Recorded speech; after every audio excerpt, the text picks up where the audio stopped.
que quiero presentar, que es Jorge Baradit, que está con nosotros.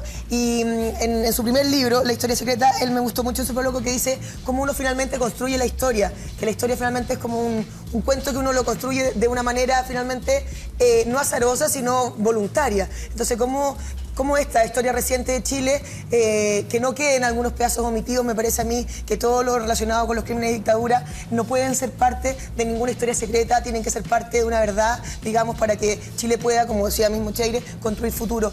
Jorge, bienvenido. Muchas gracias por estar acá. ¿Cómo están? Buenos días. Como un recopilador de historias secretas de Chile, ¿qué te parece esta situación que está pasando ahora? Bueno, que esta es una demostración. El rating que marca cuando estamos hablando de la caravana de la muerte, el interés que hay y la conmoción que ha producido, indica que es mentira que el futuro se construye solo hacia adelante. Es mentira que hay que dar vuelta a la página. Es mentira que no hay que hablar de las viejas heridas del pasado. Las viejas heridas del pasado se abren, se sanan, se airean. Los cadáveres debajo de la alfombra se pudren, ponen hediondo el aire, manchan una casa. Hay que sacarlos de ahí. Cualquier psicólogo te va a decir, pongo ahí, que si tú tienes un problema, si algo te pasó, si tienes un trauma, tienes que sacarlo a la luz, tienes que conversarlo. Fíjate que es tan relevante lo que estás diciendo, Jorge, que yo recordaba un poco lo que habíamos hablado durante esta semana y la conmoción que generó el caso de Erika Olivera. Y probablemente la gente en su casa se conmovió mucho con la situación y dijo, qué valiente Erika Olivera. Yo le pregunto a esas mismas personas que lo vean individualmente, esa gente que de repente no quiere ver la historia, no quiere ver la historia más global.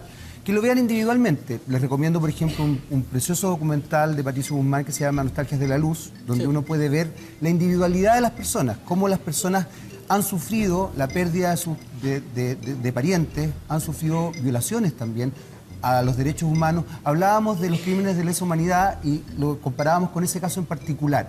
¿Y por qué lo traigo a colación? Porque hay gente que podrá decir, pero no tiene nada que ver, tiene mucho que ver. Por supuesto. Porque justamente esto que estamos hablando hoy día se trata no solamente de un problema social, de un problema de una nación, se trata de individualidades, de familias que perdieron, familiares que perdieron, que fueron torturados, y eso, de alguna manera, estés de acuerdo o no estés de acuerdo con lo que pasó el 11 de septiembre del 73, no tiene que ver con ideología, tú no puedes negarlo. Y de eso se trata esto. Mira, de eso se trata. Hay un ejemplo incluso, quizás, que nos podría acercar mucho más a esto, que es el caso de Matute Jones. Nadie cuestionó al papá de Matute Jones por estar 15 años buscando a su hijo, 10 años intentando encontrar dónde estaban sus restos, todo el mundo lo apoyó. El problema es que acá no les cuesta a las personas desligarlo del tema ideológico y no entienden que esto es un tema familiar. Estamos hablando de padres, hijos, de los restos de un abuelo, de los restos de un hijo de 15, 18 años. El otro día comentábamos el caso de Michel Nash, un conscripto en el norte que se negó a disparar contra civiles el año 73. Un pelado de 19 años que tuvo el valor de decir yo no voy a matar a mis compatriotas y que fue reducido, mandado prisionero, fusilado y sus restos hasta el día de hoy no son encontrados. Alguien que era una persona absolutamente inocente. Entonces, el caso Matute Jones es súper buen ejemplo para entender que esto no se trata de dar vuelta a la página. Cuando hay una muerte en tu familia, cuando hay 2 muertes en tu familia, cuando hay una necesidad de tener un lugar donde dejar una flor, no hay prescripción. Y porque además, si uno revisa también, Jorge, a nivel internacional, si uno ve casos de situaciones brutales que han roto a países, sí, claro. Pongámonos por ejemplo en el caso de Alemania en la Segunda Guerra Mundial, cómo se ha avanzado y cómo lograron efectivamente avanzar en ese tipo de temas, y pasa sí o sí siempre por esa justicia. Mira, por determinar quiénes fueron los responsables, hacer justicia con ellos y darles esa reparación a las víctimas. Una vez en un exabrupto, en un encuentro en San Antonio, cuando una persona me interpelaba al respecto y me decía la frase, ¿no? Mira hacia adelante, da vuelta a la página. Yo le decía, no, si el libro hay que leerlo completo. Y no solo se mira hacia adelante. Y le decía, la gente que se te pide mirar solo hacia adelante, hay un libro circulando hoy día, es porque tiene algo que esconder atrás. Y yo le decía, mira, tú has visto la cantidad de películas, la cantidad de conversaciones, la cantidad de foros, documentales que hay sobre el Holocausto de la Segunda Guerra Mundial. Exacto. Todo eso es una sanación psicológica. Y le dije, en un exabrupto de verdad, lo voy a repetir, pero que entiendo que hay sensibilidad detrás, pero yo le dije, te invito a que vayas a la sinagoga más cercana y les diga que den vuelta a la página, ya córtenla con películas de la Segunda Guerra Mundial, a ver cómo te va, con el mundo, cuál es la opinión generalizada. Estamos hablando de cuestiones que van más allá de la ideología, estamos hablando de familias, de emociones, de seres humanos, y de restos que hay que encontrar. Y que finalmente la emoción de todos esos componentes que son familias, que son hermanos, que son hijos, que son abuelos, también forman un país entero, finalmente es la emoción del país completo. Sí, claro. Por eso cuesta tanto, porque finalmente mientras no haya una justicia real es muy difícil avanzar como quiere tanta gente. Hablando de tu libro, porque también acá hay cosas sabrosas, a mí lo que más me gustó es como eso, yo dije, cuando leí tu libro el primero, dije, claro, esos de los profes de historia nos cuentan la historia como ellos quieren, la historia oficial, pero es que es verdad. Entonces, a mí me podrían contar, pues yo le cuento a mi hija La Colcita Roja, yo omito que el lobo se come a la abuela. De verdad lo omito, porque no me gusta, porque encuentro que el mensaje no es tan bueno, cosa cada uno. Bueno, y finalmente pasa por ahí también, como uno que decide contar la historia. Lo están tratando como cabros chicos, ¿no? Porque originalmente, la Caperucita Roja, tú sabes que el cuento original de La Bella Durmiente, por ejemplo, La Bella Durmiente incluso sufría un ataque y terminaba teniendo un hijo mientras dormía. No. Sí, en el cuento original era así. La Caperucita Roja, además de que se come a la abuela, se come la Caperucita Roja. El cuento indica cómo entra el cazador, le pega un tiro al lobo, lo parte por la mitad, saca, le raja la guata con un cuchillo, saca los restos. Completamente gordo. Ahora, claro, uno dice, oye, qué terrible. Mira, mi hijo juega unos gamings donde esas cosas horrible, son sí. maní. Claro. Hace 2 noches atrás vimos Tiburón y con mi mujer decíamos, oye, pero será bueno que la vea, será bueno que la vea. Estaba muerto de la risa. Decía, Tito Mordisquitos le puso. Y habló de, no, pero... Y empezó más encima a parodiar en la música diciendo, om nom, porque se iba a comer a la gente. Entonces olvídalo, no tienen que tratarnos como niños. La verdad es fundamental para entenderse. Cuando a ti te quitan pedacitos de la verdad histórica, te están quitando pedazos de memoria. Y cuando a ti te quitan pedazos de memoria, te están cambiando tu personalidad, están modificándote. Ahora, ¿cómo recopilar esa verdad? Porque además siempre se dice que la Sí, historia la cuentan los vencedores. Exactamente, es un clásico de los historiadores. Lo que dice Jorge está bajo la alfombra, entonces hay que empezar a levantar alfombras. Como... Hay que, como decía alguien por ahí, hay que abrir las ventanas de la casa, levantar las alfombras, hay que conocer lo que hay detrás de nuestra historia. Como te digo, si tú no tienes memoria, imagínate que a ti, siempre lo cuento así, cuando alguien... Tuviste un accidente a los 15 años, tuviste un accidente terrible. Si se vino un montón de gente encima tuyo y te saqueó y se arrancó, tienes una idea de la vida y de la comunidad distinta que si ese montón de gente se te va encima, y como me pasó a mí cuando tuve un accidente en moto hace 10 años atrás, que uno me cuidó el celular, otro me cuidó el bolso, otro llamaba a carabineros, otro llamó a la ambulancia, me dijeron no te preocupes, nosotros te vamos a cuidar. Completamente distinta es la idea, la visión y la actitud que tienes de comunidad. Si a ti te quitaran ese recuerdo, te estarías modificando. Si uno no tiene memoria, no conoce toda la verdad, no solo la que eligen que sepa, no sabes realmente quién eres.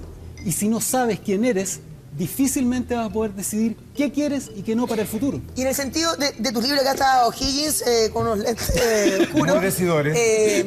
Muy decidores. Ahí está. El modelo de... Partamos por ahí, De hecho, porque una es como, actitud como incluso. el lado B de O'Higgins, que para los o'higginistas debe ser terrible, porque de verdad que ahí hay mucha pasión, con un rictus bien pinochetesco también. ¿Por qué? Lo que pasa es que, a ver, la otra vez decía yo, el ánimo no es andar pateando estatuas, ¿no? Porque sí. Hay verdades. Bernardo O'Higgins fue un emancipador tremendo. El tipo dejó todo botado. Invirtió su plata, se subió a un caballo sin ser militar. El tipo no era militar. Carrera había combatido en España. Manuel Rodríguez, San Martín habían combatido. Habían tenido instrucción militar. O'Higgins no, era un civil. Y el tipo se sube a un caballo, se pone un uniforme para pelear por su país. Era un emancipador y un héroe.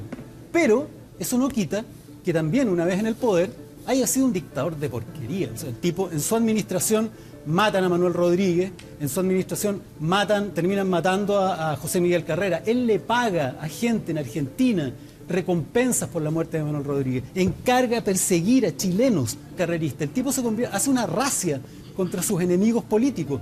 En un gesto asqueroso, va a la casa del padre de José Miguel Carrera y le lleva la cuenta de las costas del fusilamiento de su hijo.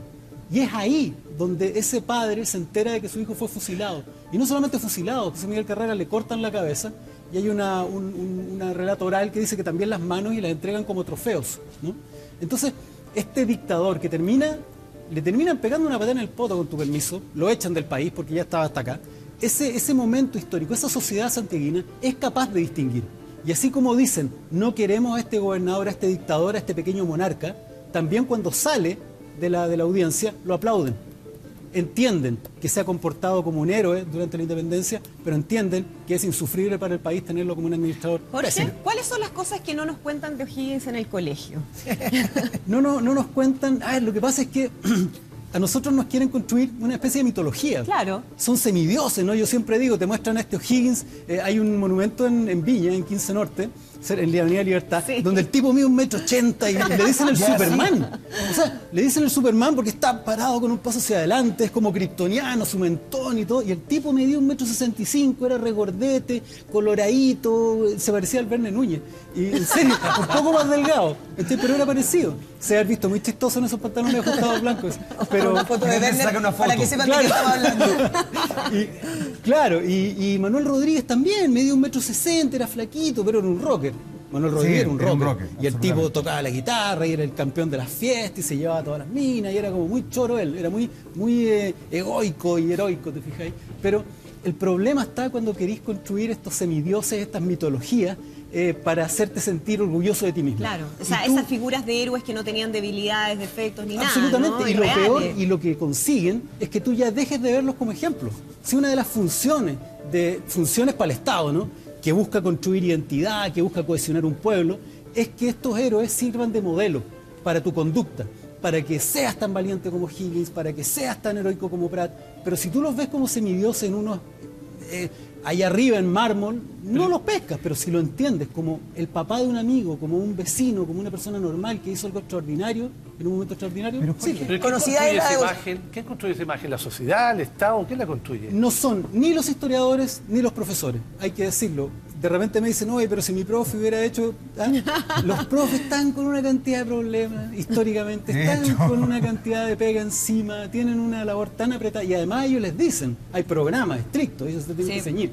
Los historiadores están en un Olimpo maravilloso, donde investigan sobre la investigación de la investigación y tienen todo clarísimo. El problema está con todos nosotros, con el 98% de la población que recibe la información en el colegio, diseñada por el Estado y también modificada por medios de comunicación. Hay líneas editoriales. Cuando un diario saca algo sobre la historia de Chile, un artículo sobre la historia de Chile, está editado. Y te van a decir, no, y sabéis que esto no, esto sí. Pero Jorge, esa construcción del imaginario que nosotros tenemos de O'Higgins finalmente va estableciendo también una dinámica social, un poco lo que tú hablabas hace un rato. Sí. Porque yo te escuchaba y yo sabía de que O'Higgins había mandado matar a Carrera y a Rodríguez, pero hay un elemento, un sesgo social, clasista, muy potente que enarbola esta figura o este resentimiento de parte de O'Higgins. Sí. El guacho...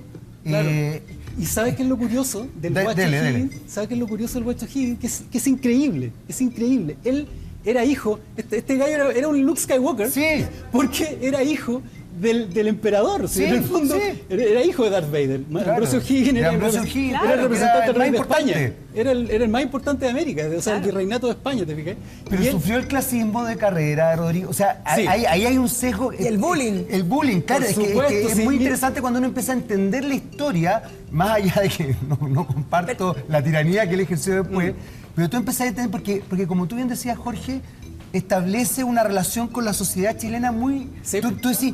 o sea, somos clasistas de siempre. Somos resentidos de siempre. Y empezáis como Ahora, ¿cuál es el problema? ¿Cuál es el problema? Y esto es muy chileno y lo ejemplifica con claridad O'Higgins. Nosotros sufrimos el clasismo hasta que ascendemos de clase social. Claro, y ahí empezamos somos más clasistas. Lo del palo al gallinero. Claro. ¿Qué le pasa a O'Higgins? ¿Tú sabes que O'Higgins tuvo un hijo? ¿Y tuvo un hijo fuera del matrimonio?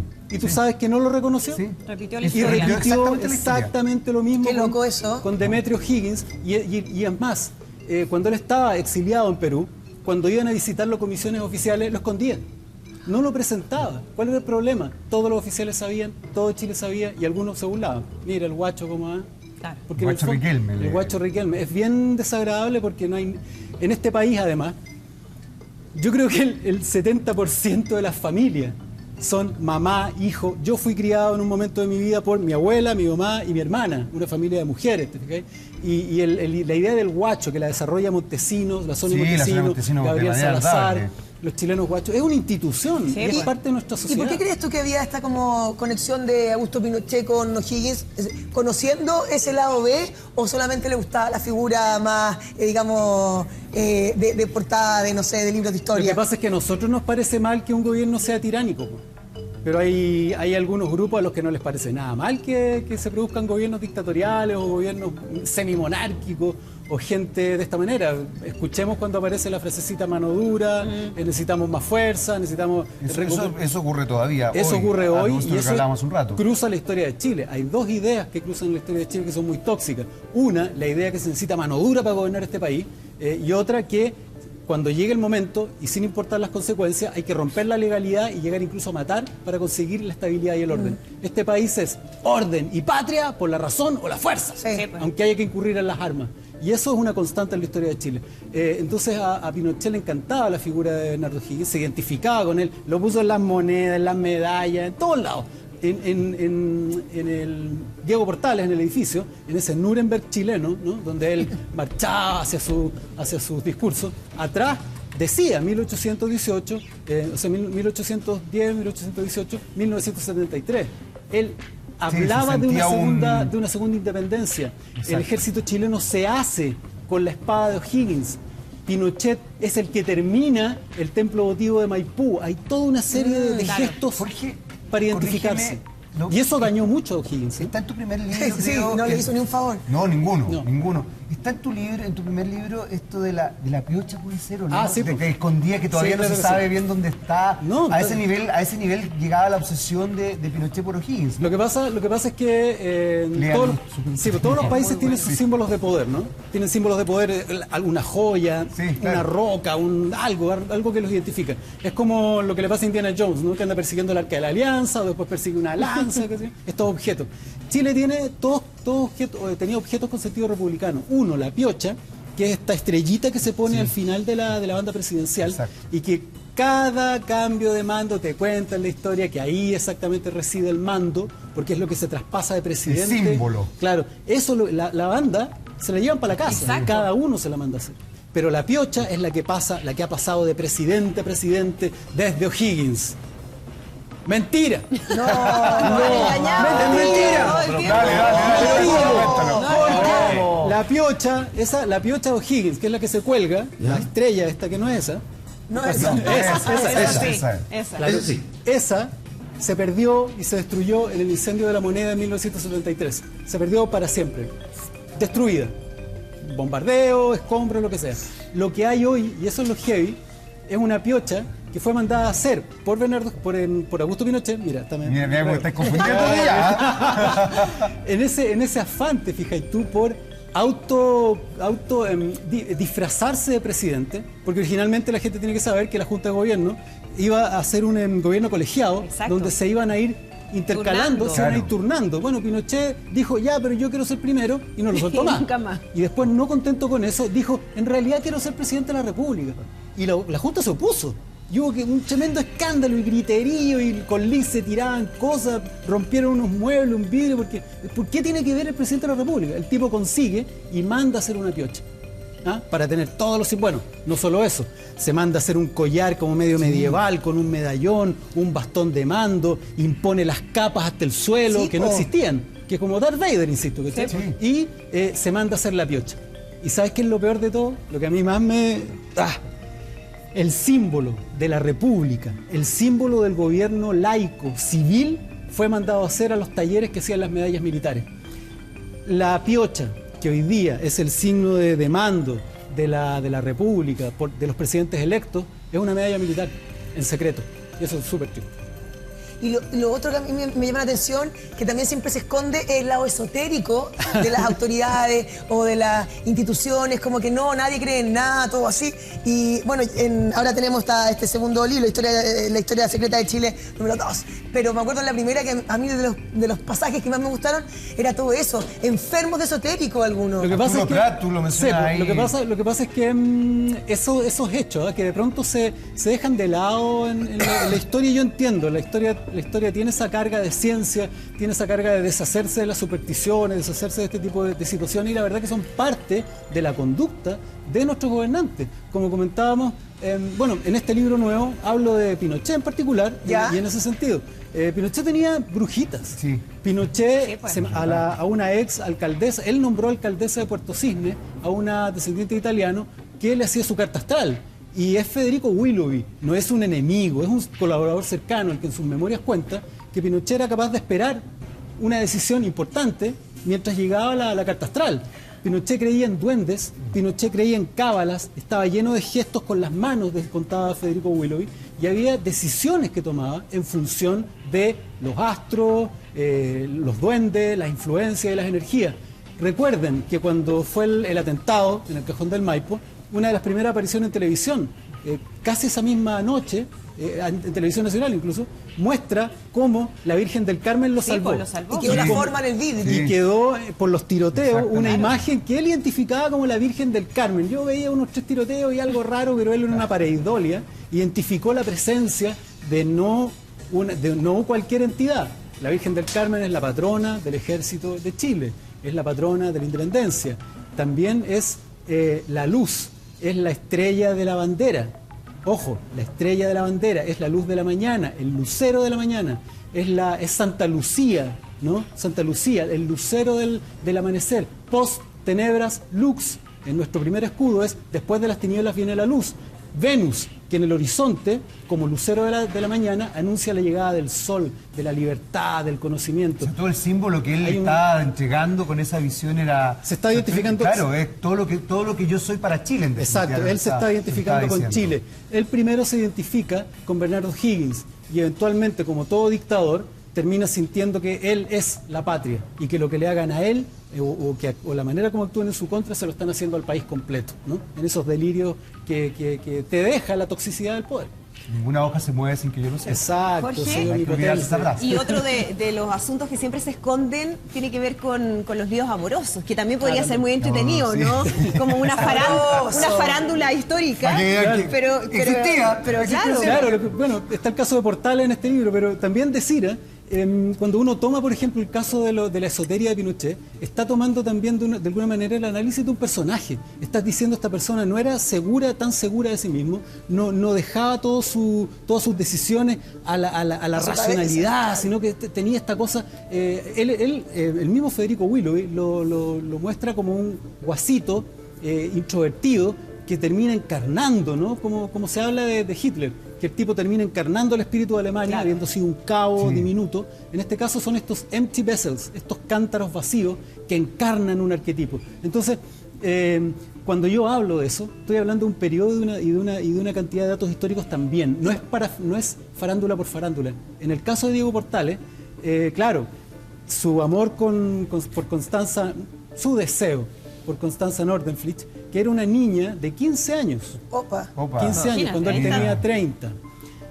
Hay que decirlo, no era tan raro en la época, ¿no? No, te podían casar a los 12. Se casaban a los 14, sí. Claro, mi bisabuela se casó a los 14, mi bisabuelo tenía 30 y tantos. Exacto, entonces no era tan raro. Pequeño degenerado. Hay que decir. De ahí viene el problema. Bisabuelo. Viejo, de ahí viene entonces. Te noto medio verde el pelo. No sé. Vamos, estamos en un proceso. Pero no, él no era tan raro en la época. Pero sí, lo que este tipo no hizo, Diego Portales... Pero él estaba súper casado, estaba viudo. Él era viudo. No había podido tener descendencia con su primera mujer, murió en circunstancias bien atroces. Él dice que no se va a volver a casar, que no tiene el dinero para mantener a esta... Además, esta mujer era noble. Constanza Nordenflich era una familia noble peruana. Era pituca. Era pituca, ¿te fijáis? No era cualquiera. Cualquier cosa, no era cualquier cosa, hombre, ¿no? Si hubiera sido una china habría dado lo mismo. No, pero en el caso, para la sociedad santiaguina sí era tremendo. Porque cuando Diego Portales se la lleva escondido para el oscurito y la devuelve a la familia la rechaza, la familia la saca de la casa y la manda a vivir donde vivían los criados, ¿no? Al fondo del patio. No podía hablar con la familia, tenía prohibido dirigirse de palabras. Estaba absolutamente. Ya, pero hay que entender la época también. Es una época muy brutal, muy cerrada, Muy moralmente, clasista, además. por supuesto. Sí, pero algunas familias sí cuidaban igual a sus chiquillas que se iban por los malos pasos y decían, esto nunca pasó, listo, olvídate de eso. No las mandaban y te vayas a estudiar a Suiza. Al convento. Pero el mito, ese mito clásico de te vas para el fondo a tener la guagua y volví, con ella lo hicieron. Sí, claro. Entonces, eso era. ¿qué pasó? El problema con Diego Portales, la manera como se condujo es que prácticamente la convirtió en una esclava sexual. O sea, el tipo la utilizaba y se iba. Se pegó sus 50 sombras de Grey. Sí, claro, el tipo era de temer, era un zorrón, Diego Portales. Un zorrón, ¿eh? Carretero, bueno para las tallas, para las fiestas, para las chinganas y para las casas, para irse para la chimba, ¿no? Que era, donde estaba. Era bueno para las casas de jueves. Era bueno para las casas, sí, bueno para el tandeo. Era eso.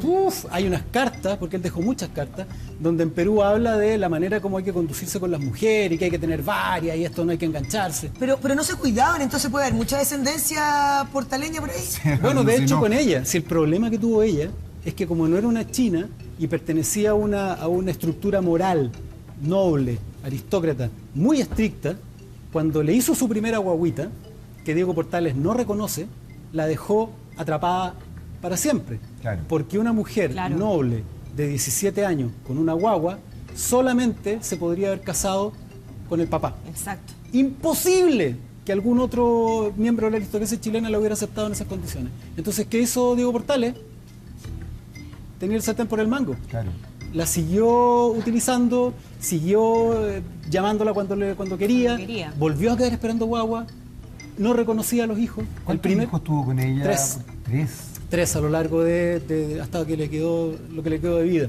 Y durante años. Y esta mujer, mientras Portales andaba por la vida, se iba al paraíso, se convierte finalmente en ministro, esta mujer pasaba encerrada, castigada, escondida, en unas depresiones horribles. Hay testimonios de la depresión, los pálpitos, como le llamaban, que en el fondo era angustia y estrés. Despertaba en la noche sudando. En buen chileno le cagó la vida. Le cagó la vida porque en el fondo nunca, primero le mandó una carta amorosa. La única carta que le mandó fue cuando murió la tía, y la carta que recibió fue donde le indicaba qué hacer con la herencia. Cómo moverse, qué hacer, para dónde ir y nada más. Cuando Constanza estuvo a punto de morir por una pulmonía, él, yo creo que nervioso, porque se le estaba yendo además el tema de la herencia, ¿no?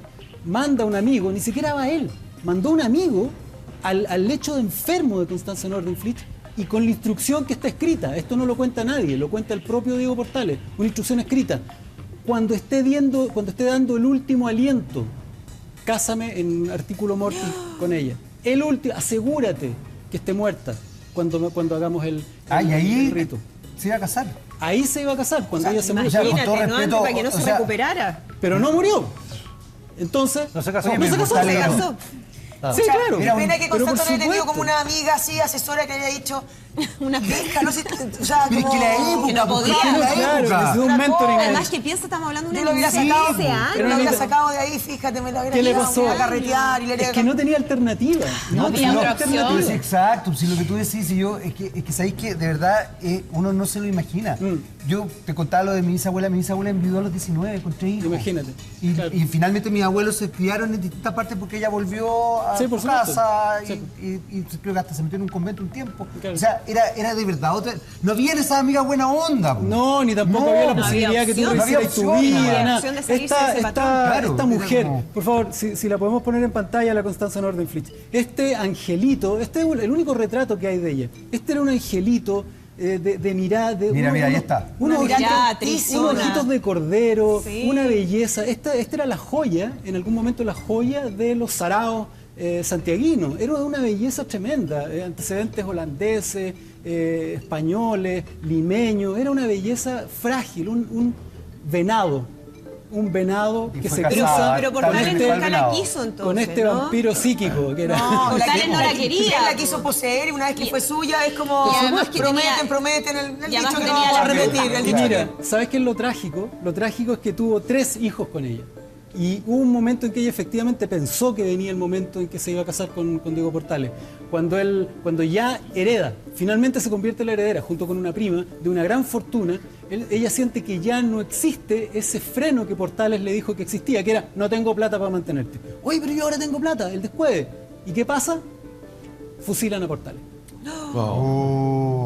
Fusilan a Historia Portales. trágica esta, pero- Espantosa. Oye, terrible. Portales nunca reconoció a los 3 hijos. Nunca se los reconoció. Matan a Portales. 1 mes y medio, 2 meses después, Constanza muere. No hay diagnóstico médico, porque la mina lo que le pasa es que se consume. Murió de pena. Ella muere de pena. Murió de pena. Ella muere sabiendo que no tiene futuro, sabiendo que no va a poder formar una familia, sabiendo que está completamente ¿Qué edad abandonada. tenía, Jorge, Esta cuando niña, ella muere? ella tenía unos 22, creo, 22, 23 años ya. Imagínate. Los hijos ¿Y de los hijos? Portales, eso, ¿se sabe? ¿Sabes a qué nivel la sociedad estaba al tanto de todo esto? En septiembre, 1 mes después de la muerte de Constanza Nordenflich, el presidente de la República le da el nombre Portales a los hijos de Diego O Portales.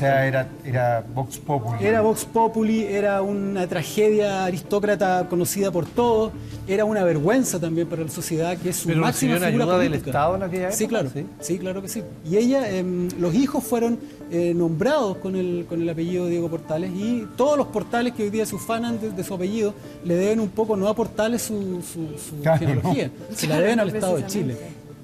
Qué potente. Es terrible. ¿Dónde lees tú o buscas tú, investigas tú todos estos lados B, estas cosas? Porque no debe ser fácil recopilar Lo que todo pasa esto. es que hay que decir algo, ¿eh? Hay que decir algo que es súper dramático.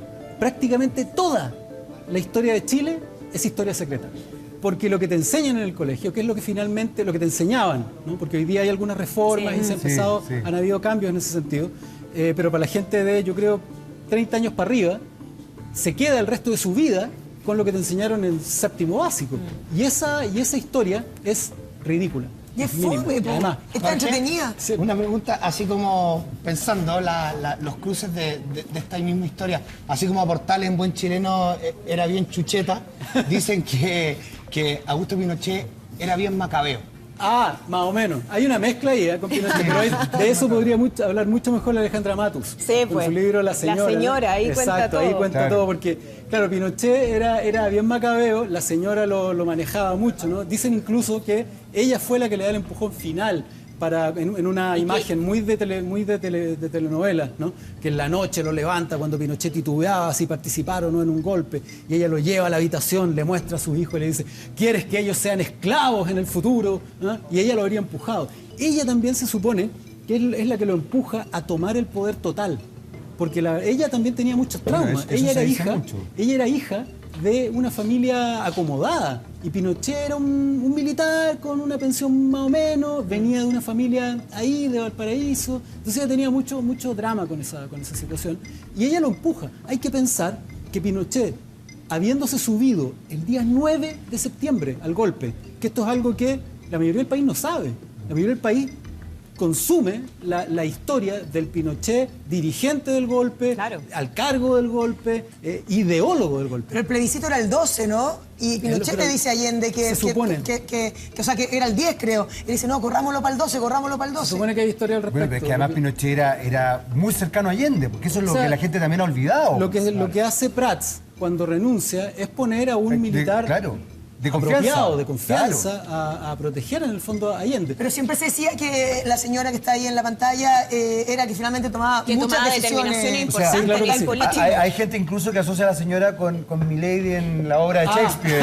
Sí, claro. Claro, sí, con de Lady, Macbeth, claro, Lady digamos. Macbeth. Ella es nuestra Lady Macbeth, ¿no? Y nosotros todos somos Hamlet, o por lo menos una parte de este país es un Hamlet, que tuvo que, durante la dictadura, soportar al asesino de tu padre en el poder, ¿no? En el fondo, con esa idea con respecto al presidente Allende. Pero esta Lady Macbeth también tuvo influencia en la manera de conducir el país de Pinochet. Pero él era un pillín, ¿no? Él era un pillín. Él tenía sus aventurillas en Iquique, tenía sus señoras en el sur, tenía sus señoras en Ecuador. ¿En Ecuador? Bueno, también había escuchado Claro. decir. tenía en Ecuador. Yo diría la de Ecuador es de las más sabidas. ¿ah? Sí, claro. Estuvo a punto de separarse, ¿no? Bueno, Ella era tiene, imposible. pero ella tiene que haber pero- sabido, porque Si lo sabía Cuenta- todo. y cuenta que manejaba mandaba- tanto. ahí sí que no se movía una hoja sin No, que Claro, ella lo supiera. esa hoja sí que Ella no se tenía movía. buenas migas con los edecanes, porque tenía que tener buenas migas con los decanes para que los tipos le soltaran la papa, y hay historias de decanes que tenían que, oiga, pero no me pongan este problema, ¿cachai? Porque era bien terrible. Y esa relación habla mucho también de la manera insegura con la que Pinochet dirige el país. El caso de la Caravana de la Muerte, por ejemplo, es un ejemplo de inseguridad. Cuando él ve que nadie está tan enojado como él, cuando ve que el resto de los comandantes del resto del país no está tan violento como él, no está tan enojado con el país, manda esta caravana para que en el fondo haga un acto de terrorismo estatal, porque él quería tener al país no dominado, lo quería tener sojuzgado, aterrorizado. Y lo que es la Caravana de la Muerte es un trencito que va región por región, desde Arica hasta Cauquenes, cometiendo actos de una criminalidad brutal, de manera de aterrorizar a la población. Bueno, Arellano Stark enganchó bien la... Arellano Stark, hay que pensar que esta cuestión, si ustedes vieron, estos gallos son como la versión chilena, los que estaban en ese Puma, el Morembrito, el Fernández Lario, próceres de la patria, después involucrados Manuel Brito en Villa Grimaldi y Armando Larios en el asesinato de Letelier, eran como los Inglourious Basterds de Tarantino. Eran una manga de psicópatas recorriendo el país, matando a la gente con corvos, disparándole en las piernas, en los órganos genitales. Era horroroso. Y ahí también hay otras matanzas de las que no se ha sabido y que Baradit maneja. Vamos a hacer pero habíamos dejado una pregunta planteada antes que se nos vaya Jorge Baradit, sobre estas matanzas de las cuales no nos hemos enterado. ¿Por qué no nos hemos enterado si son cosas tan masivas y graves? Porque nuestro país tiene la tendencia estúpida a pensar que el país son las instituciones, que el marco legal, que las instituciones forman este país. El país son las personas. Es como pensar que los muros fabrican el hogar y no la familia. Entonces, para proteger instituciones como la iglesia, escondemos pedófilos. Y acusamos que estás tratando de dañar a la iglesia si hablas de eso. Si queremos proteger al Congreso, escondemos a los corruptos. Si queremos proteger a los militares, escondemos a sus asesinos y torturadores. Esa estupidez nos ha llevado a desconfiar de todos. Entonces, la historia, la enseñanza de la historia, también ha tendido a proteger a las instituciones en este afán de construir país. Y ha ocultado una cantidad, una política permanente, persistente del Estado de Chile de resolver sus conflictos con la gente de manera violenta. Y no estoy hablando de con la izquierda ni con los trabajadores, sino con todo el mundo. Tenemos en 1903 una masacre la masacre portuaria en Valparaíso, por pedir media hora más de colación. Tenemos la masacre de Plaza Colón en 1912 en 1906 en Antofagasta, la masacre obrero de Santa María. Siempre digo, si no hubiera sido por un grupo de música, por un músico, nunca nos habríamos enterado de la masacre obrero. A nadie se le enseñaron en el colegio, siendo un pasaje de nuestra historia fundamental para entender al país.